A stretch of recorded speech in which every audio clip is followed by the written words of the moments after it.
Stories are the most powerful thing on earth.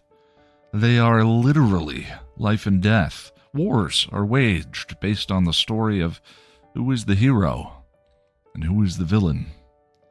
You are the result of a story your parents told each other, the one-night stand, the soulmate, and friends who became so much more. Life and death. So wouldn't you like to understand them better, these stories? How Story Works, an elegant guide to the craft of storytelling by Lani Diane Rich, demystifies stories and helps you understand why you love what you love, why you hate what you hate, and why prologues are almost always a bad idea. How Story Works by Lani Diane Rich. Available on Amazon in ebook, audiobook, and paperback form. Get your copy today.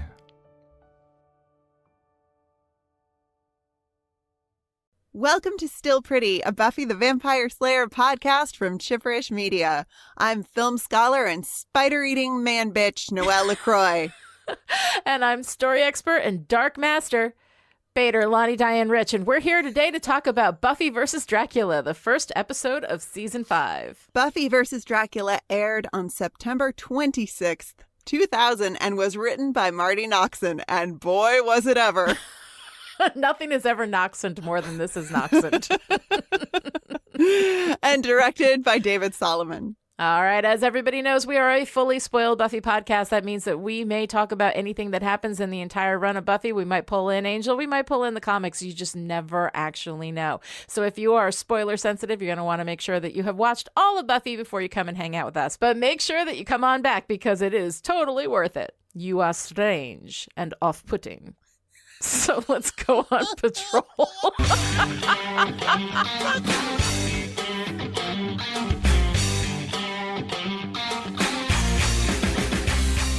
In Buffy vs. Dracula, we open with Buffy sneaking out of her bed in the middle of the night to go on patrol, leaving Riley alone and Joyce apparently with her music playing really loud. Buffy goes to the graveyard and finds a very stakeable vampire. She does a flip, stakes the vamp, nails the landing, and gets almost full 10s from all the judges except the German judge, because nothing is ever good enough for that bitch. I can say that. I'm German. Buffy gets back in bed with Riley, and he is none the wiser, which is usually the case with Riley. His brain situation isn't improved when Buffy nails him in the head with a football the next day at the beach, which has become the gift that keeps on giffin'. Oh, sorry. Willow starts a fire that leads to a torrential downpour that runs them off the beach. Later that night, with the rain still pouring, two guys are unloading a big coffin-shaped box off a truck. A hand busts out of the box and kills one of them with a single swipe. The next day, Willow is at Giles's scanning his entire library into the computer, but isn't happy when he tells her why. He's going back to England. She tries to talk him out of it, but he knows he's not needed there anymore. Joyce and Buffy have dinner, and when Joyce suggests they spend a little more time together, Buffy begs off, itching to get out into the night and slay. While out, she bumps into a tall, exceedingly pale man with a weird accent who is clearly demonic, and during the ceremonial pre-slay banter, he formally introduces himself. I'm Dracula. Get out. While Willow discusses the moral implications of secret keeping with Xander while walking through the graveyard to meet up with Buffy, Buffy and Dracula chat. Dracula tells her that her power is rooted in darkness, and Buffy denies it. She gets annoyed and tries to stake him, but he turns into smoke. Willow and Xander show up, and Buffy tells them it's Dracula. Drax says now is not the time and turns into a bunch of bats like a gothy drama queen. They go back to Giles's to report in about the sexy new Dracula in town, and when Giles says they'll need to separate fact from fiction, Willow loudly points out how valuable that insight is. Riley and Xander want to go and slay the guy, but Buffy decides it's best to hang back and figure out what they're dealing with first. Riley is, of course, insecure about sexy new Dracula, and Buffy reassures him. A similarly insecure vibe is playing out between Xander and Anya, as she remembers how sexy Drac was back in the day. While they talk, they are quietly stalked by a wolf on the rooftops. Anya goes home, and Xander walks away on his own. Dracula apparates before him and immediately puts the whammy on Xander. Come on, puppy shirt. Pucker on up because you can kiss your pale ass good. Silence. Yes, master. Riley goes to Spike's crypt looking for information on Dracula. Of course, Spike knows him too, but isn't too impressed by him. Riley reports that Dracula's in town gunning for Buffy, and he wants to take him out. Spike tells Riley that he's no match for Dracula, and Riley knows it's true, so he threatens Spike. At home, Buffy sleeps while Dracula enters her room as smoke. He asks her about the scar on her neck where Angel bit her, and then bites her in the same spot. And she lets him. I can feel your hunger. The next morning, Buffy wakes up with a fresh wound from Dracula's bite, and she covers it with a scarf. At Giles's, Xander is clearly serving the Dark Master. Bader. While they gather to figure out how to beat Dracula. Willow has done the research, but only because Giles told her where to find it, and says that Dracula likes to make a connection with his victims, controlling their minds and appearing in dreams. Buffy tries to leave, but Riley chases after her, accusing her of being under the thrall of the Dark Prince as he pulls the scarf from her neck and reveals the bite to everyone. They decide that Buffy needs to hide while Giles and Riley search for Dracula, and Willow and Tara de-invite Drac from the house. Xander says that Buffy can hang out at his place. Once there, he stuffs Anya in the closet and suggests a change of plans to Buffy. I'm supposed to deliver you to the master now. There's this whole deal where I get to be immortal. You cool with that? Take me to him. Xander delivers Buffy to Drac's mansion, and Buffy tries to resist, but she's still under his thrall. He tells her that once he turns her immortal, he will tell her all about her power and what she can do. She refuses the offer, but she doesn't sound that sure about it. Meanwhile, Giles and Riley break into the castle and get immediately separated. Riley bumps into Xander, who says that if Riley wants to get to the Master, he has to go through him. He barely gets the words out before Riley punches him in the face and knocks him out. Elsewhere in the castle, Giles falls into a paranormal porn movie. You would be the three sisters, yes? I'd heard that you were a myth. Obviously erroneous. Yeah. Dracula offers Buffy a taste of his blood, but says that it's not enough to turn her. Basically, the vampire version of just the tip. She does it and flashes on the source of her own power, and it wakes her up. She shoves him across the table and is no longer under his thrall. She fights him. Riley pulls Giles out of the paranormal porn pit, and they go look for Buffy. Buffy and Dracula fight, and she manages to stake him. Giles and Riley find her, and she tells them that Drac is Eurotrashed. And then Xander rushes in with a flaming torch and a hell of a grudge. I'm sick of this crap. I'm sick of being the guy who eats insects and gets the funny syphilis. As of this moment, it's over.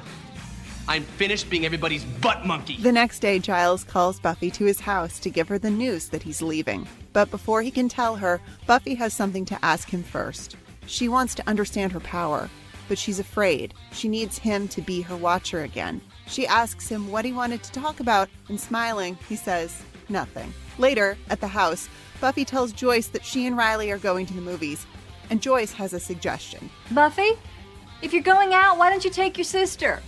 Mom! Okay, so Noelle, here we are, the beginning of Buffy the Vampire Slayer Season 5, and I have to say I am very, very excited because I love Season 5 so much, but I've never been a big fan of this episode. So I'm curious what you thought of it. I had, once again, I had kind of forgotten this episode. It's forgettable. I mean, it's forgettable, and it's a weird way to open a new season, but also it is. Not really. Yeah. In a way. I mean, as I was watching it, the question that I kept, the question that kept coming to me was, is this camp? It feels really campy. And just over and over and over again, I'm like, how serious do I take this? Basically, is what I was asking myself. And I feel sort of conflicted because it doesn't feel like Buffy, really. Right. But I like it. Like, I enjoy the ways in which it doesn't feel like Buffy. And I think this is camp. I mean, in some ways it really seems to be, right? So, yeah. And for definitions of camp, the aesthetic, you can look to Susan Sontag's 1964 essay, Notes on Camp, where she mentions key elements of camp being artifice, frivolity, naive middle-class pretentiousness, and shocking excess. So that's like real scholarly. If we want to bring it down just a little bit, we can talk about camp and its association with the word cheesy. Camp gets called cheesy a lot. Yeah. Which is a word I personally bounce off pretty hard because it also strikes me as a word that gets lobbed at things of or pertaining to femininity or things that are deemed effeminate, aka unmanly, aka the patriarchy is why we can't have nice things. Yeah. But camp is listed among synonyms for effeminate. Oh, interesting. Which I find interesting and problematic, to use my favorite phrase. Yeah. And there's something really, there's something very feminine and very effeminate about this episode. And I'll get to that in a moment.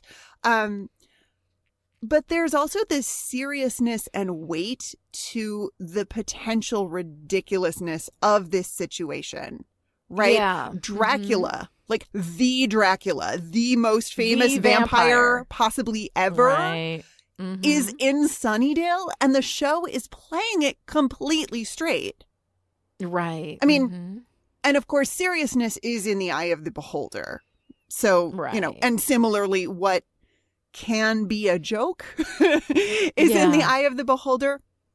But Buffy versus Dracula feels to me both very serious and very not serious. Yeah. We're joking the whole time, but also absolutely not joking. Right. And to me, that is camp as a row of tents. It's funny. I've never really thought about it as camp, because camp to me, I've never made the association with effeminate, but now that you bring it up, like I can see where that association comes from, and the fact that it's, as a list of synonyms, clearly you're not the only person to have seen that. But camp to me is like this wildly over the top, completely ridiculous, sort of presentation, right?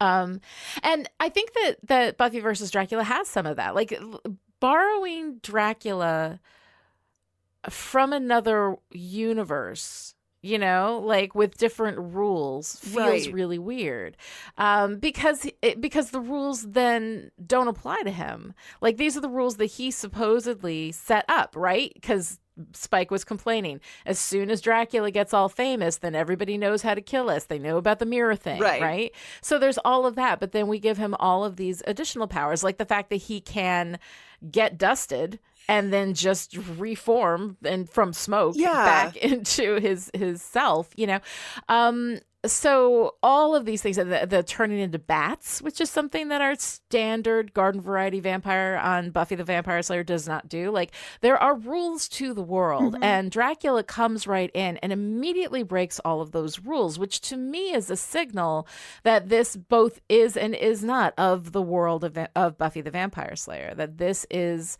something different, that the world in itself has changed, which by the end of the episode we discover is true, because Dawn is there. Right? Dawn is suddenly there, and it is as though she has always been there.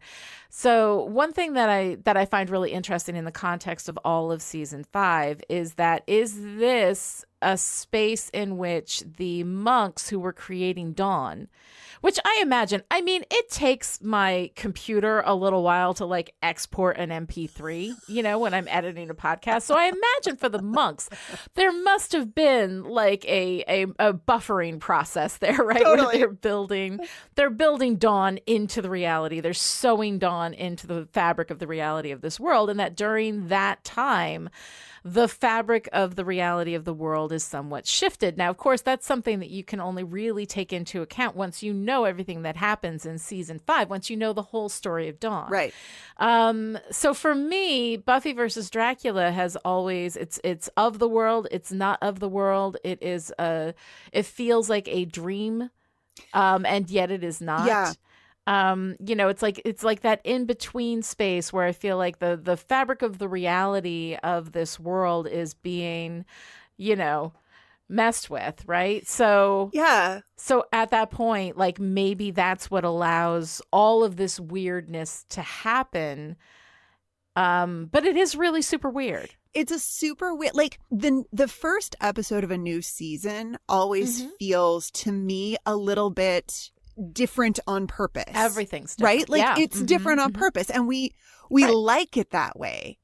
I mean, I do. I like to see, oh, hey, here's a shift in the look and feel or the tone or whatever. But you're absolutely right. The Dracula coming in with all of these, I don't want to say traditional vampire powers, but like when we think of, most of us, when we think of vampires, think of Dracula, or really probably the pastiche and parody of Dracula is what we think of. I mean, even Xander brings us into that space with, where'd you get that accent? Sesame Street, and then does Count Von Count.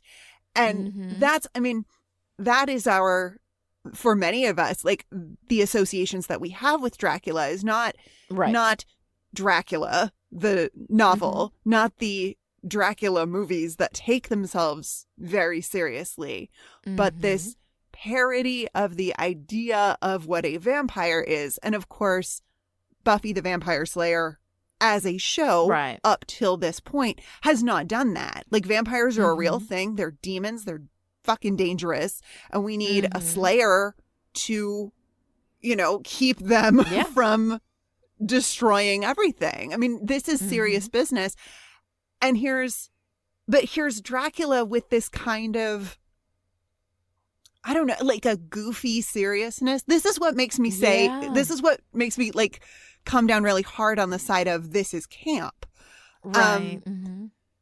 Because the whole thing feels like joking and not joking at the same time. Right. And the jokiness of this episode in particular gives me a lot of feelings because it seems like the humor is really just women, am I right?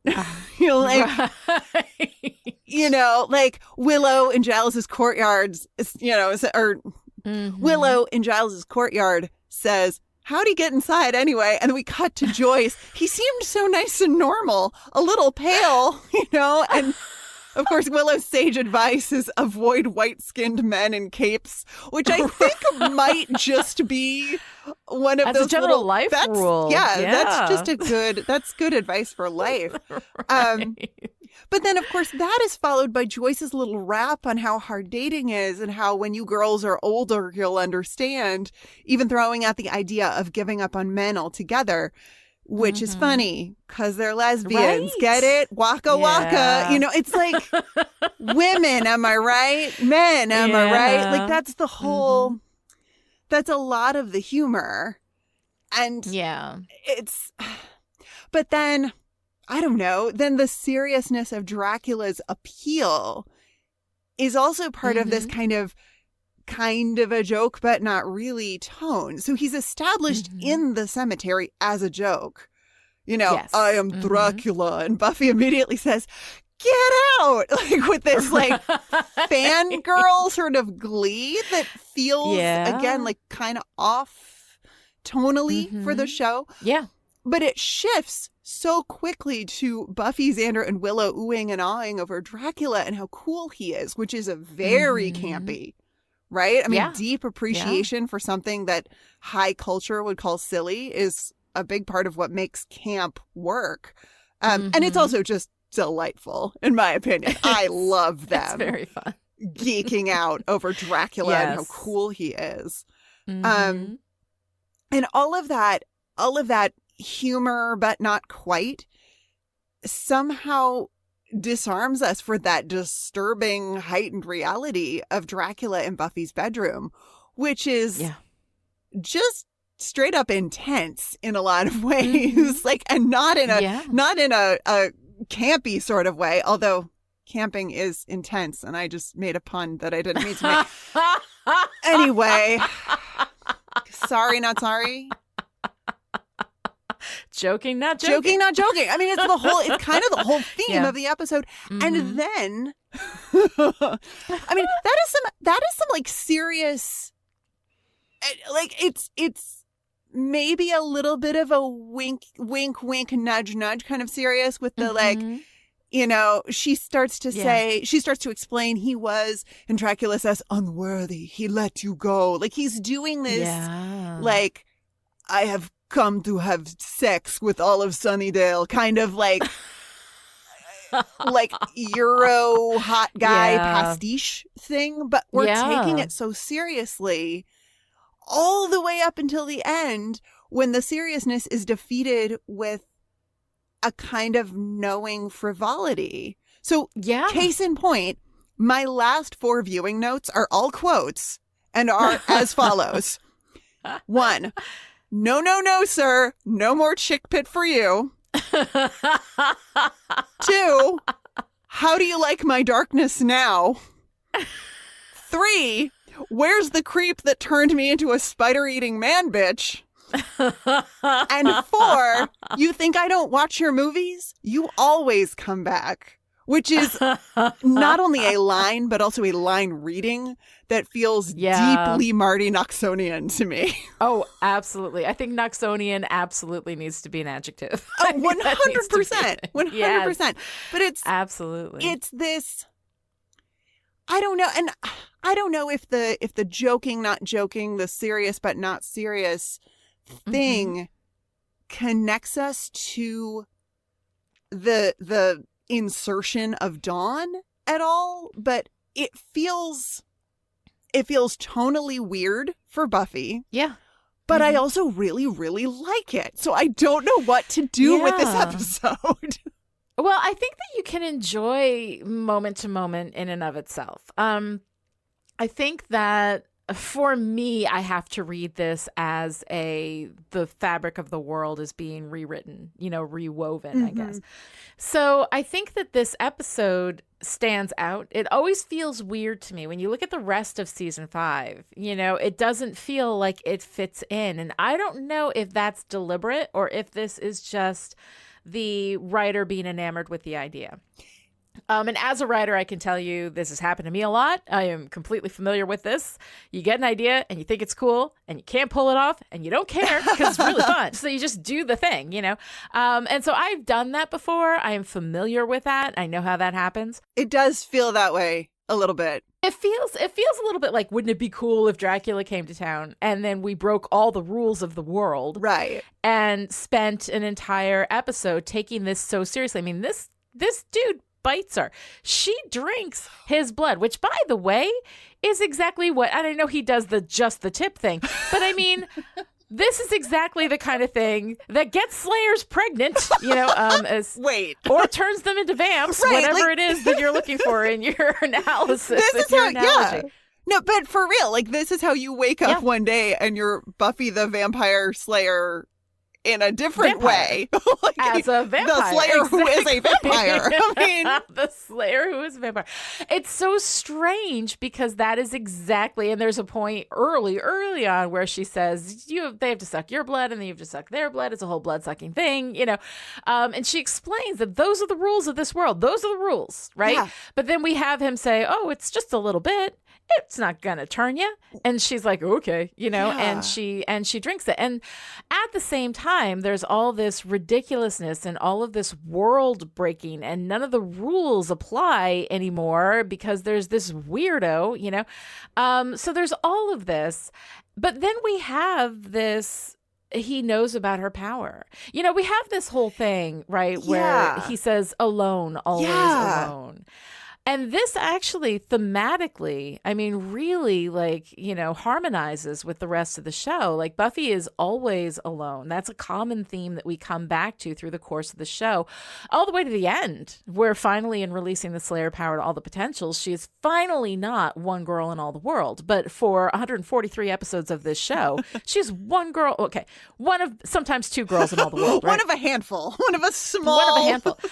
But even when she has somebody who shares her power, it's hard for her to share it. It's hard for her to have that space. It almost feels like two Slayers can't be in the same space at the same time. It's just too much, She has all of that conflict with Faith, that makes it really, really difficult for her. She has conflict with Kendra, too, when Kendra's there, So when we have when she is alone, she is so aware of her aloneness. And when she is not alone, she wants to be alone. It's this constant sense of conflict. But there's something about him because he is also special. Yeah. Right? He's not just any old vampire. Like, he's, Dracula. Right. The whole weird accent that he got on sale at Walmart and everything, And I say that as somebody who cannot do accents, as y'all know, because you heard the beginning of the show. So all of that they feel somehow deeply connected, even at the same time that they don't belong in the same world. Mm-hmm. They don't he does not belong here. This is not where he belongs. And it's deeply uncomfortable that he's here in a lot of ways. It is. Even as everyone is really completely weird. stoked on it because he's the rock star vampire. Yeah. He also super should not be here. This is not okay. Super doesn't belong here. His existence here breaking the world, But his specialness also means that he is also always alone. His specialness somehow gives her insight into her own power and her own darkness. He says your power is rooted in darkness. And then when she drinks his blood, she gets all that vision. And we see so much of what we saw from Restless. We see the first Slayer, which as a concept is good. Execution is terrible. So we've already talked about that. But it's really interesting to me. This part of it is really interesting to me. The part of it where she allows him to bite her, that moment in her room is so intense. It's so it speaks to something about these two, and the way that they sort of reflect each other in a weird way. Mm-hmm. It's interesting to me, and the idea that Buffy would crave somebody who can understand her, even though she is alone, that somebody can it's incredibly powerful to have somebody get it. Yeah. Somebody who shares your experience, who gets it, So I can see that for her. But we also revisit this I'm your girl thing. Yeah. I'm your girl. I'm just a girl. And consequences with Angel. Angel says, you still my girl. And Buffy says, always, right? That's after the whole thing with Faith. Mm-hmm. In Buffy versus Dracula, we have her saying to Riley, I swear to you, I'm your girl. Yoko factor. We just went through this. The initiative officer says she's just a girl. And then we cut to Spike. She's a lot more than that. In The Gift, we have you're just a girl. That's what I keep trying to tell everybody, right? Which we'll see at the end of this season. And it's always, one girl in all the world. We always have that. So there's this automatic equating of weakness, ineffectuality, being property with the idea of quote unquote girl. Right. And that's something that Buffy self-identifies with, but also her Slayer power directly contradicts that, Yeah. And that Slayer power, here she is giving herself over as ownership. I am your girl. Right. She says that directly. She says that to Angel. She says that to Riley, Mm-hmm. But then the Slayer part of her cannot be owned, even to the first Slayer, you are not the source of me. Mm-hmm. For this discussion, we'll ignore all the racist implications that were in Restless. We already talked about that. But you are not the source of me. This idea that she has this power that is hers, and it is the only thing that keeps her from being just a girl. And yet, that is always something that she is actually reaching towards. So it's a really kind of interesting internal conflict with her. Yeah. An identity conflict with her that I always find so interesting whenever that comes up. That she is both reaching for and rejecting the idea of being just a girl. And also at the end when she's talking to Giles about wanting to know more about her power and wanting to know more about where she comes from, where she as a Slayer comes from. It's this, I feel some kind of way about it because of course it comes from Dracula. It comes from him saying you have this power and there's this darkness in you and I'm going to teach you about your power. So she moves from this one toxic dude, to teach her to a less toxic dude but the idea that she still needs an external male figure to help her connect to the source of her power, which ultimately, arguably, I think is in fact the first Slayer, is this line of, you know, specifically feminine power. There's a real conflict there that I think goes deeper than being the Slayer versus being just a girl, in that the Slayer's power is very explicitly, in the world of the show, girl power. Yeah. And what does that even mean? And why can she only access it through men? That was exactly what I was about to say. Why does she need a man to help her access that and make that connection? Because yes, she is alone. The Slayer is alone. And the first Slayer establishes that for us in a way that I think is, you know, obviously not perfect, but I think really powerful, that something about the core of the Slayer is being alone, except that the Slayers are all connected to each other, in that when one of them dies, another one is called. So this power is literally moving from one feminine of center person to another. Yes. And that in a way is kind of at odds with the idea of being alone. I mean, yes, there can only be one at any given time, but if the power of the Slayer, I guess I'm not 100% clear on how the power of the Slayer works. Like, is it a finite resource that is, you know, like, I don't know, transferred over to the next person who is, I don't know. But the idea, I guess the idea of the Slayer and her aloneness is itself a contradiction in that way. Yeah, because she is part of this, you know, this long line of Slayers. Not to mention the fact that since the end of season 1, there have always been 2 Slayers. It hasn't been one girl in all the world. Right. You know, we focus on Buffy, but there's always been 2 Slayers, you know. So I find it is interesting and self-contradictory in a lot of really, you know, kind of fascinating ways, that there are 2 Slayers, but she's still alone, that it is inherently feminine power that she can only access through men. Right. Yeah.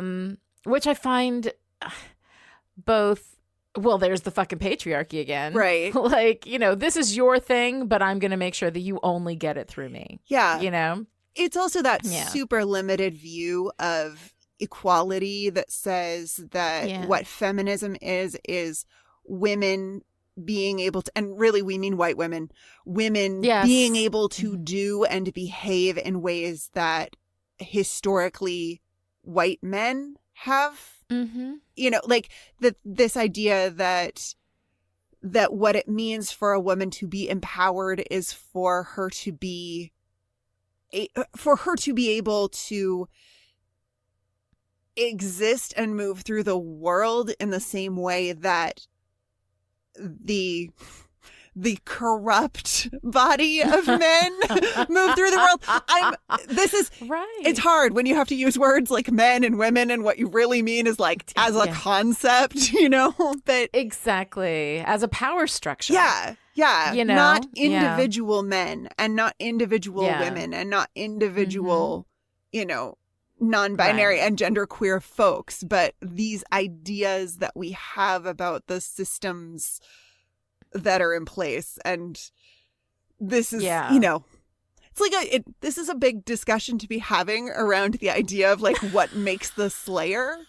But I can actually, I can bring us back to Buffy versus Dracula, because she asks him, she says, do you know what a Slayer is? And he says, do you? In this like sassy pants kind of way. But, you know, we've shifted the tone of Buffy's quest. Is that the right word? yet again to where it becomes this much deeper identity story where she is, at the end of this episode, is searching for that identity and connection. She wants to know not just who she is as Buffy Summers, but who she is as Buffy the Vampire Slayer. Right. And it's really powerful, and it comes in this really weird package. Yes, it does. And it's all super weird. And I mean, this is the thing, like the actual and the consequence of Dracula is minimal for something that it comes in and is essentially so disruptive to the narrative of Buffy. You know, to like, it comes in and it leaves, and then everything's the same, except that now we have a sister who didn't exist before. Well, and it's disruptive to the literal world of the show, you know? Yeah. And I've lived in Sunnydale for a couple years now, and you know what I've never noticed? A big honking castle. A big honking castle. Exactly. Like, what is that? You know, like it does this is the thing that makes it feel like a fever dream. It feels like the fabric of reality is being warped. And my presumption is that is happening because of Dawn. And that once whatever tear in the fabric of reality that the monks had to do in order to create Dawn is sealed up again, then we go forward and Dawn is the only weird thing. Right. You know? So I find in that context, Dracula fits for me with this extra textual kind of headcanoning that the fabric of reality is being warped at this time. So nothing is going to be real. Everything is going to be heightened. It is through the looking glass. You know, it's Alice in Wonderland. Like, this is a little bit of kind of what we're doing. In which case, the meaning of Dracula, what all of this is, what it says about the world, it doesn't change our rules for vampires. Our rules snap right back to what they were before Dracula, even though we've had this disruption to it. That I look at this and I think it's a fun little foray into weirdness. And honestly, you know, not entirely, for me, unlike Restless. Restless is one of those episodes that I just look at and I'm like, yeah, okay, fine, and then move on, like, you know. But we also reference Restless here. You think you know who you think are. You know what you are, what's to come. You haven't even begun. That to me cements this more into the mythology of Buffy than necessarily to the narrative of Buffy, that this feels more like that kind of dream. Yeah. Well, and to be honest, rewatching this episode the first time through, after having not seen it for a long time, I was not clear on how much of the episode, until really late in the episode, I wasn't clear on how much of this was waking life and how much of it was Buffy's dream life. I kept, in addition to asking myself, is this camp? I kept going, wait, is this a dream? We know he can show up in dreams. Is it all a dream? Maybe it's all a dream. And I don't know if that's like holdover from Restless, but I'm like, this has got to be a dream because none of this makes any sense. But it feels like it. Yeah. And also in Restless, Riley calls Buffy killer. I know. And here it's repeated. Dracula calls her a killer. And then we have this moment from Buffy where she redefines that and takes over the naming, right? Remember in Restless, you get to name things, and here is Buffy naming. Yeah, I prefer the term slayer. You know, killer just sounds so... naked. Like I paint clowns or something. I'm the good guy, remember? So, right, controlling the name of something is power. The word killer versus the word slayer, even though what she's actually doing, her actual actions are unchanged by it. But it's how you form the narrative. Narrative is the meaning in something, in the story, you know? So I don't know how killer relates to clown painting. That also feels very Restless dream sequency. Like that feels like a strange space. I think that is maybe a low-key John Wayne Gacy reference. He didn't paint clowns, but he was himself a clown. And he was the clown killer. So we have the association we have the association between clowns and creepiness and killing from that's lots already of sources, but it was clown painting. Like I paint clowns or something Yeah. like that. That was where I was like, okay, I didn't make that association. It's a weird There's line. A pop culture thing there. It's a weird line. It is a really weird line. It is really weird. But yeah. Yeah, and then we go into this identity work, right? I'm the good guy, right? And he says, but your power is rooted in darkness. Yeah. And so her figuring out how to understand her power while still maintaining that identity. I'm the good guy. I'm not a killer. I'm a slayer. That's different. Yeah. I like that identity work. I think it's interesting. At the same time, feels like a dream. Dialogue is dream dialogue. It's dream dialogue because it's that heightened emotional reality again. Yeah. It's all so amped up. This whole episode feels really dialed up stylistically, visually. Yes. Especially from a writing standpoint. I mean, it's Marty Noxonian. I'm just gonna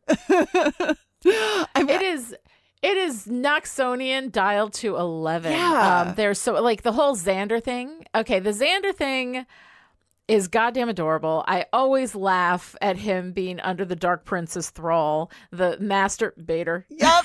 The Dark Prince Bader, all of this stuff. Like when Riley goes out after Buffy and pulls off her scarf, and then says, I knew it. You're under the thrall of the Dark Prince. See, it's thrall, all of it feels so ridiculous. And yet it's so fun and it's so funny. And Xander, when he comes out with the torch and he's so pissed off, like I love that whole run that he does where he's like, that's it. That's it. I'm tired. I'm tired of being the guy. Done. I'm like, yeah.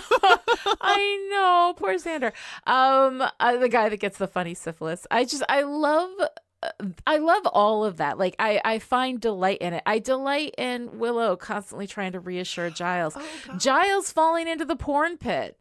On the one hand, I'm like, oh God, yes, here we go. Please, let's have all these women crawling all over. But then at the same time, I'm like, oh my God, it's so cute. And I love Giles. And he's so defensive at the end about, I wasn't making time. I was just about to, he's clearly like trying to. Everyone is trying to scrape their dignity back together after all of this. Yes. It's really, there's something so charming about it. Yeah, there is a lot of charm in it. There's a lot of sweetness.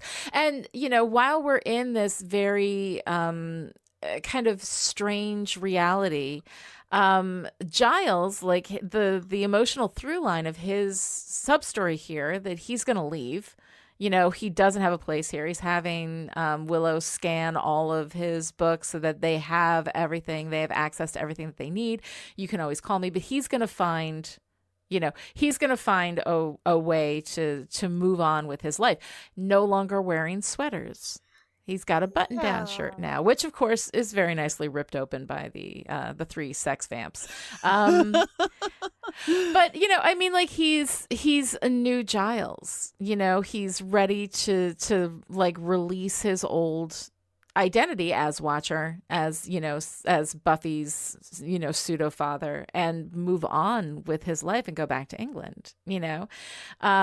So at the end, when Buffy says, I need you to teach me, I need you to be my Watcher, that emotionally we follow that line all the way through, and it's really, really sweet. I love that scene. I think it's so nice. I want you to be my work dad again. It's really sweet. I want you to be my work dad. I know, it's so sweet, and I absolutely love it, and it's so touching. But I mean, in an episode that is ridiculous, that breaks the world, that lives in almost this dream state, that emotional through line with Giles is very real and very anchored in everything that Buffy is, So I love that. I think that's really adorable. I love the opening on the beach when Tara is snarking with everybody and she's just part of the team. It's all we really get of Tara.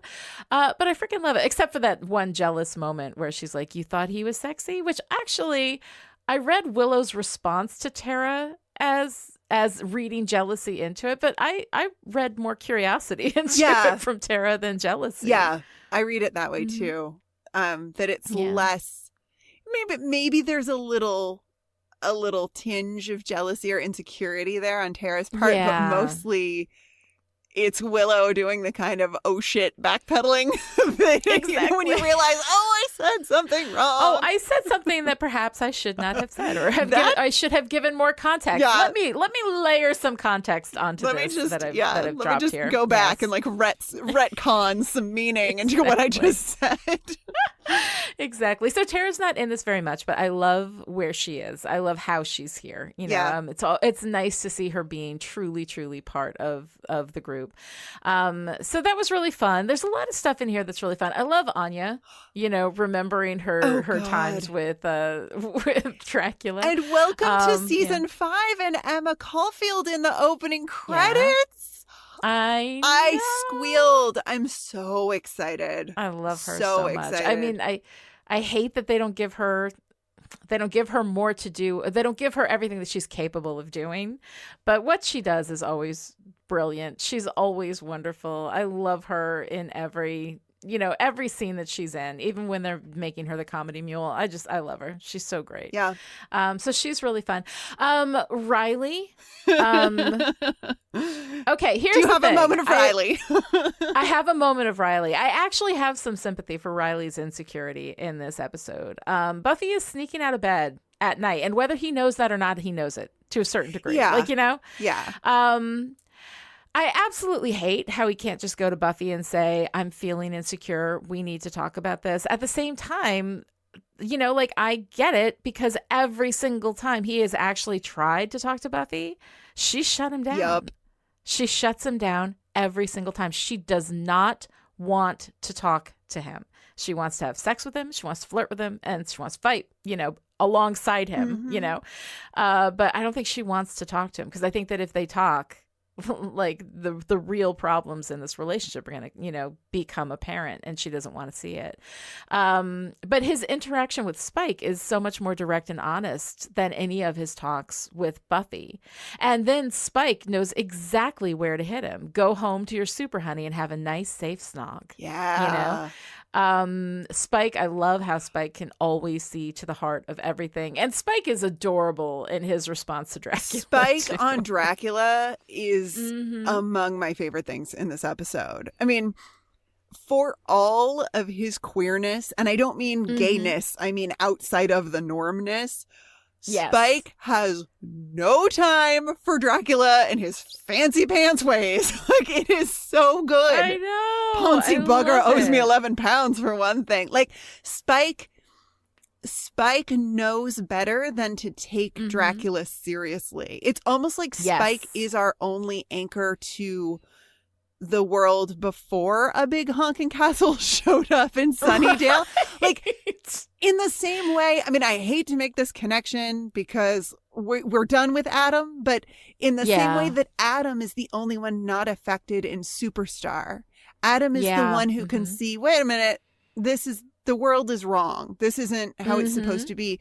Spike, everyone is fawning over Dracula or freaking out over Dracula. And Spike is just like, bug eaters and special dirt. Like, he does not care. He does not care.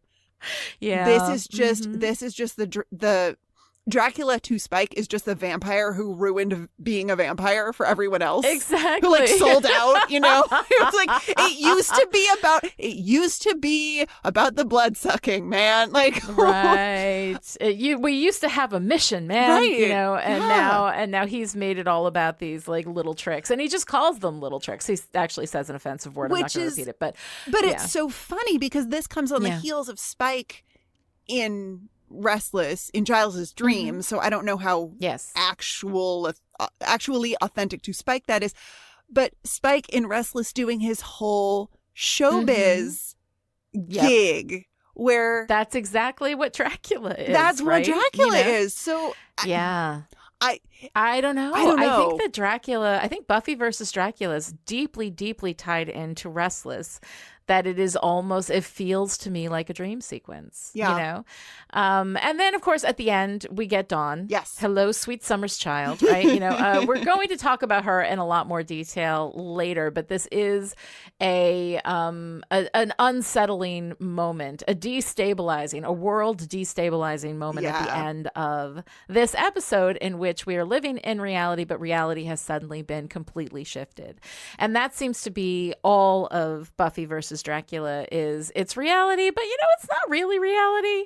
It's a weird reality. It's a different reality. Everything from here is going to be different. So Buffy versus Dracula has always been tough for me because I don't like the way that it mucks with the reality of the world. I like for my world to stay consistent in its reality. Somewhat less shifty. Thank you very much. Somewhat less shifty. And a lot of that has to do with my own personal experience and my actual life. So I mean, I understand that I may be a little bit more sensitive to that than a lot of other people, and less forgiving of it than a lot of people. At the same time, I think that the way that Buffy versus Dracula kind of reflects Restless speaks to a dreamy, half reality, half not space. Mm-hmm. And there are some really good and fun things in it. But, Noelle, what are you wearing? So sometimes I use this section of the script to just kind of go off on like clothing choices that I love. But here we have some real meaning. I mean, we always have real meaning inserted into costuming. That is the art of costume design. I'm not meaning to downplay the role of, the costume department. Yes. However, sometimes they really, really hit it hard, and I love it so much. I mean, we have in Buffy versus Dracula, we have Buffy and Xander in matching Dracula thrall pink. Yes, I noticed that. I mean, it's absolutely has to be deliberate. It's so her deliberate. Pants and his shirt are exactly the same tone of pink. Yep, they look great together walking up to that big haunted castle. They do, because she's wearing the black top and he's got the black shirt underneath the pink shirt. I love the way that they're matching. It looks great. It's clearly like they are dyed to match. It's wonderful. Yes. And of course it's pink, right? Because being under Dracula's spell is a deeply feminine or effeminate state. I mean, see above. The association of girl with weakness. Yeah. Yes, yeah. exactly. Yeah. Exactly. And how Xander's Dracula hypnotized state is not feminine, but it is effeminate in that it is unmanly. And I'm using these words very carefully. And then he calls himself out a little bit, He calls himself a spider-eating man bitch, which is a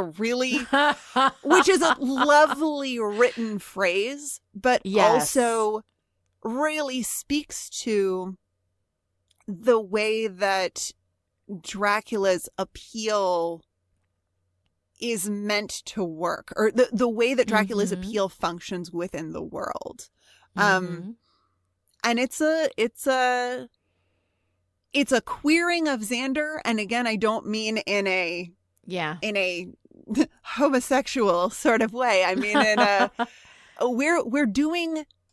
we are interestingly gendered when we're under the thrall of the Dark Prince. And I want to link that back to ideas of camp and being cheesy. I mean, camp in that context, in the context of aestheticism, connects to actual literal queerness within the world. It comes from a French word concept. I'm not going to get into the history lesson of that, but there is absolutely a queerness to camp, and in that there is a queerness to the thrall of the Dark Prince. And we sum it up visually in the costumes with pink for some reason. I don't know. Pink for girls. But there's also, there's a lot of pink in this episode, actually. Anya is rocking a pink two-piece at the beach, and she looks just adorable. Willow and Tara are kind of couples matchy again with their fuchsia tops and skirts. Mm-hmm. And Willow's crushed velvet, not quite a muscle tee with the giant rose on it feels so representative of Willow's funky fashion sense, but with a little bit of a grown-up edge to it. Mm-hmm, you know, of course, new season, everybody looks a little bit more grown up. Plus, that top in particular is giving me Gertrude Stein, roses are rose vibes, and Georgia O'Keeffe looking at flowers real close up vibes. And I just love a redhead in fuchsia vibes. So I'm so for it. I'm so for Willow's whole look in this episode. It feels very Willow. We are now in a new space with Willow place. Yeah, which I really super love. I loved all of that and actually noticed it. I usually don't notice the outfits, but I noticed it this time, so I'm feeling very proud of myself. All right, so what's your girl power moment of the week? Oh, not with a girl power bit. It is a tie between How Do You Like My Darkness Now and You Think I Don't Watch Your Movies. Right. And in fact, I might have to give it to You Think I Don't Watch Your Movies because that fits so nicely into the whole parody, pastiche, campiness of this episode. Yeah, throwing in a little genre savvy, on top of it. Yeah. So it's very, very fun. I like the How Do You Like My Darkness Now? I thought that was a really good moment, but because everything in this episode is so dialed up, I think that line would play a lot better in something that was a little more anchored in reality. The How Do You Like My Darkness Now line? How You Like My Darkness Now. Yeah. Yeah. Mm-hmm. I think you're right about that. Yeah. All right. So what's your favorite part? It is Riley saying, no, sir. No more chick pit for you.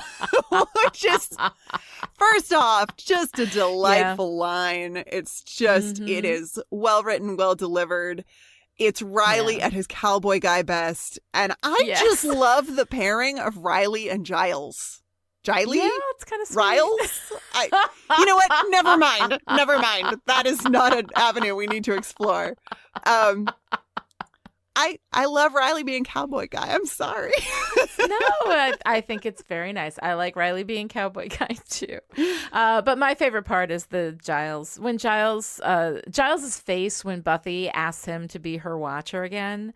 Knowing what all of that means to him, especially when Buffy doesn't know. Buffy doesn't have that context. She doesn't know that he's planning on leaving. Yeah. I love that. It's just the sweetest. And with everything, with all the reality of this episode being so thrown in the air, having something that is emotionally anchored for me was really, really nice in this episode. Yeah. And bringing it back around to that relationship that we love between the two of them. All right, if you enjoyed this conversation, would like to join in, come find us on social media. I am at Lani Diane Rich on Twitter, and Noelle is at Noelle Aloud on Instagram, and the hashtag is Still Pretty. This episode of Still Pretty was brought to you by the Chipperish Media producers who support us on Patreon at the power producer level. These people are the reason why Still Pretty is coming to you free and ad-free right now, so thank you to our February producers, Sarah, Shelley, Kristen, Alice, Noelle, Erica, Abigail, and Jonathan. And this week's special message for our power producers. I think we've just put our finger on why we're the sidekicks. To find out how you too can support Chipperish Media, visit patreon.com/chipperish. Other ways to show your support: write a great review on Apple Podcasts, tell your friends about the show, or if you're going out, why don't you take your sister? We will be back next time with The Real Me, the second episode of Season 5. Until then, no more butt monkey.